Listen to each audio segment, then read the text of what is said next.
In this video, I'll show you how you can connect Lovable to n8n. So it's very simple, just follow my steps. So first thing to do is to add Webhook in our n8n. So click on add first step and in the search bar type Webhook.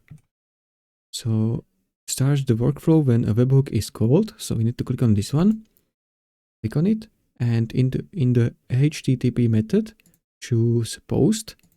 Then you need to copy this URL of this webhook. Then go to Lovable and open the project which you want to connect. So let's say this one, and how you can connect it is like, for example, I'm going to choose this button, and whenever someone clicks on this send message, it will trigger the workflow in n8n.